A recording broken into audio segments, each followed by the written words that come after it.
Assalamualaikum warahmatullahi wabarakatuh. Shalom, Om Swastiastu, Namo Buddhaya, Salam Kebajikan Rahayu. Selamat pagi, selamat sore, selamat siang, selamat malam teman-teman semua yang menyaksikan video pada kali ini. Sebelumnya perkenalkan, saya Aditya Arif Pratama, biasa dipanggil Adit, dari Prodi Hukum, Fakultas Ilmu Sosial Ilmu Politik, Universitas Tidar. Dan untuk kesempatan pada kali ini, saya berkesempatan untuk melakukan review terhadap sebuah buku, yang mana buku tersebut menjadi salah satu favorit dari buku yang saya baca selama menjadi mahasiswa Universitas Tidar, yakni buku yang berjudul 4 Bulan di Amerika. Buku ini ditulis oleh Profesor Dr. Hamka, ataupun biasa dikenal oleh teman-teman semua dengan sebutan Buya Hamka. Dan untuk buku ini sendiri diterbitkan oleh Gema Insani dengan tebal halaman sejumlah 304 halaman. Sebelumnya, mari kita telisik lebih dalam lagi mengenai karakter dari penulis ini. Siapa sih Buya Hamka itu? Buya Hamka merupakan seorang filsuf, seorang ulama, bahkan seorang pahlawan nasional yang memiliki latar belakang yang baik dalam kehidupan di Indonesia.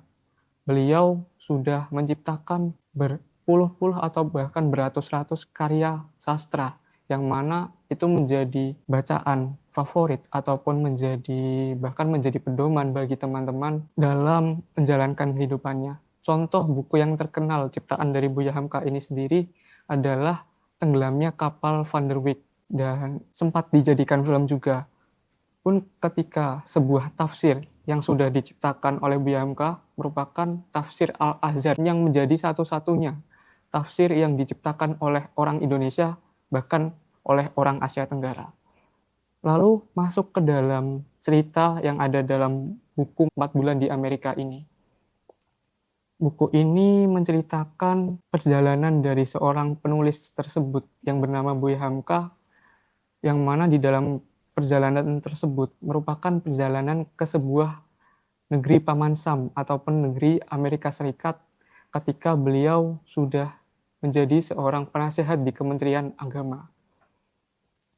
Nah, di dalam buku 4 Bulan di Amerika ini, beliau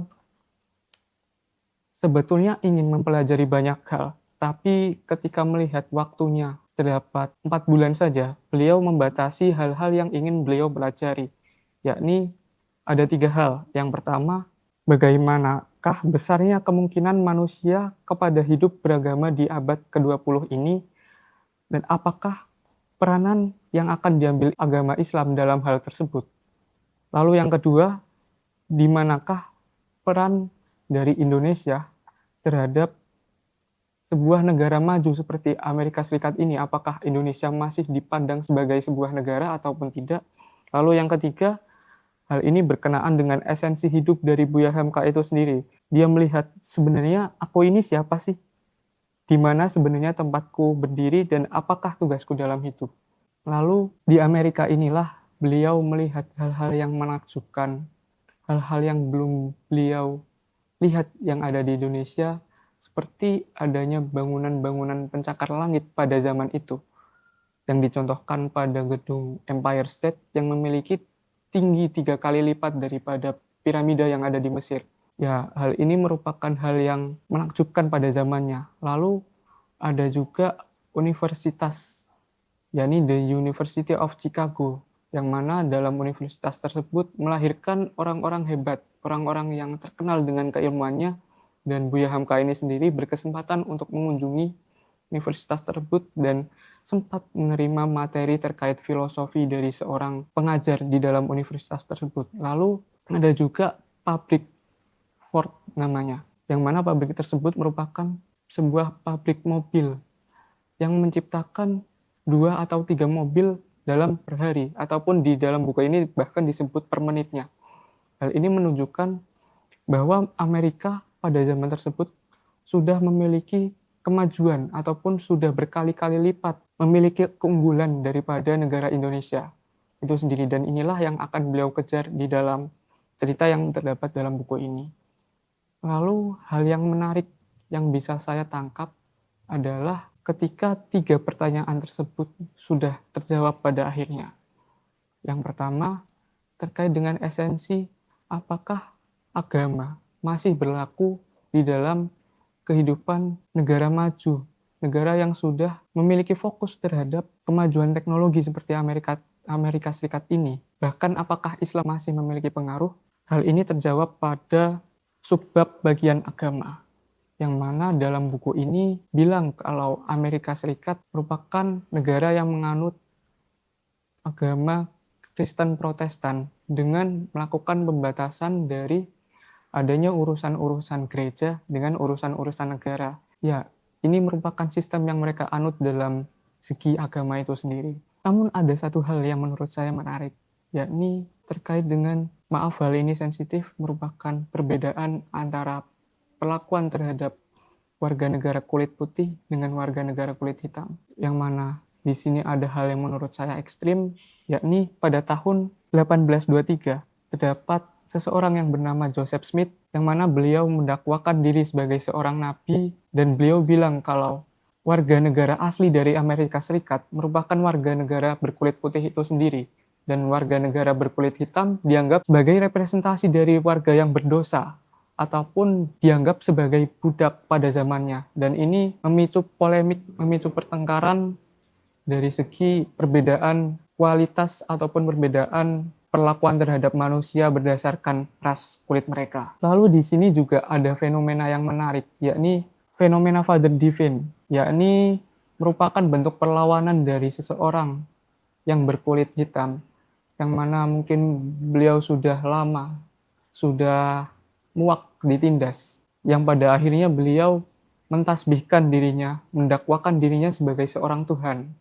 Dan disinilah teruji dari adanya kapasitas, teruji adanya kualitas dari warga negara Amerika Serikat itu sendiri, yang mana ya beliau akhirnya tetap mendapatkan pengikut walaupun beliau membawa pengajaran seperti itu.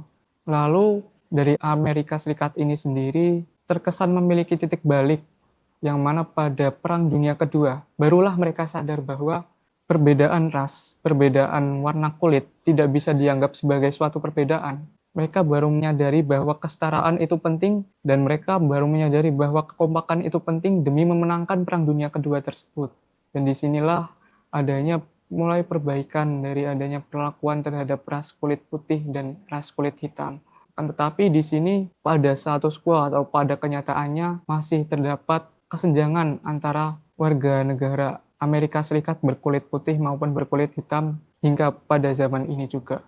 Lalu untuk pertanyaan kedua, masuk pada apa sih pengaruh Indonesia terhadap negara maju seperti Amerika Serikat itu sendiri? Ternyata Indonesia yang selama ini kita kira negara terpencil, negara yang jauh tertinggal di kalangan negara-negara lain, ternyata kita mendapatkan atensi yang lebih serius oleh Amerika Serikat, yang mana hal ini direpresentasikan oleh sebuah museum, Museum Nasional Chicago, yang mana dalam museum tersebut ternyata memiliki atensi khusus terhadap kebudayaan-kebudayaan yang ada di Indonesia, seperti terhadap kebudayaan Jawa, Bugis, pun dalam yang lebih khusus kebudayaan dari Buya Hamka itu sendiri, kebudayaan Minangkabau. Hal ini direpresentasikan dengan banyak sekali pakaian-pakaian tradisional ataupun barang-barang antik dari peninggalan suku Minangkabau ini sendiri yang dipajang di dalam museum tersebut.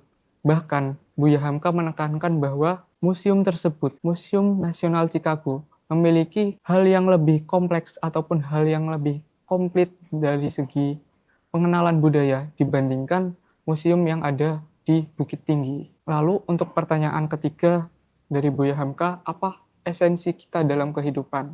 Apa sih tugas manusia dalam hidup itu seperti apa? Buya Hamka menegaskan bahwa sejauh apapun kita pergi, sejauh apapun kita naik, maka esensi dari seorang manusia itu sendiri adalah untuk mewujudkan rasa kasih, rasa saling sayang, rasa memiliki kepedulian terhadap sesama. Dan semakin kita mengenal jauh berbagai macam kebudayaan, berbagai macam ketimpangan, ataupun berbagai macam perbedaan yang ada pada dunia, disitulah kita bisa lebih mengenal terhadap diri kita sendiri. Disitulah kita bisa menyikapi bagaimana esensi ataupun tujuan dari kita hidup. Lalu selanjutnya, keuntungan ketika kita membaca buku ini adalah sebenarnya buku ini masih memiliki korelasi ataupun masih memiliki hubungan dengan kejadian-kejadian yang ada pada zaman sekarang. Ketika buku ini bilang di zaman tersebut masih ada ketimpangan ataupun tidak setaraan antara ras kulit putih dengan ras kulit hitam, di zaman ini bahkan di Indonesia kita masih merasakan adanya ketimpangan gender ataupun perbedaan perlakuan antara laki-laki dan perempuan. Pun dalam skenario yang lain, kita masih melihat adanya ketimpangan antara orang-orang dari segi ekonomi yang tinggi dengan segi ekonomi yang rendah. Itu masih memiliki kesenjangan tertentu. Pun dalam hal-hal atau sektor yang lain. Jadi di buku inilah teman-teman bisa belajar bagaimana menganggap bahwa semua manusia itu memiliki kesetaraan. Semua manusia patut untuk diperlakukan hal-hal yang sama. Itu salah satu yang dapat dipelajari dari buku ini. Lalu, teman-teman di sini juga bisa untuk melihat bagaimana kemajuan, bagaimana budaya, bagaimana yang terjadi sebenarnya yang ada di Amerika Serikat itu sendiri tanpa teman-teman harus pergi ke Amerika tentunya. Teman-teman semua bisa pelajari lewat buku ini. Lalu ketika teman-teman ingin mempelajari lebih dalam terkait dengan esensi kehidupan, bagaimana dan apa tujuan teman-teman hidup di sini, buku ini masih tetap relevan untuk teman-teman baca, untuk teman-teman resapi, untuk mendapatkan pelajaran yang sesungguhnya. Karena buku ini merupakan orientasi dalam kisah nyata, maka tentunya buku ini masih relate ataupun masih mempunyai relevansi dengan kehidupan kita yang sebenarnya. Sekian review dari saya. Semoga teman-teman mendapatkan ketertarikan untuk bisa meminjam dan membaca buku ini. Dan ketika teman-teman pengen pinjam, bisa untuk datang ke perpustakaan aja. Ataupun ketika teman-teman sibuk banget nih, nggak ada waktu, teman-teman bisa mengakses melalui web ebook yang bernama I Untidar. Ya, harapan saya dengan review yang sederhana ini, saya bisa menggugah minat teman-teman dalam membaca buku, supaya teman-teman bisa mendapatkan pelajaran dari setiap buku yang ada, tidak mesti buku ini, buku apapun, baik itu novel, karya sastra, ataupun buku-buku yang akademis yang mempunyai bahasa-bahasa yang berat. Menurut saya masih relevan dari pepatah buku merupakan jendela dunia di tengah keadaan kita yang dihajar oleh globalisasi, dihajar oleh digitalisasi, buku masih menjadi salah satu hal yang mana kita bisa mendapatkan banyak pelajaran di dalamnya. Sekian dari saya, terima kasih banyak. Mohon maaf apabila ada kesalahan ataupun kekurangan. Assalamualaikum warahmatullahi wabarakatuh.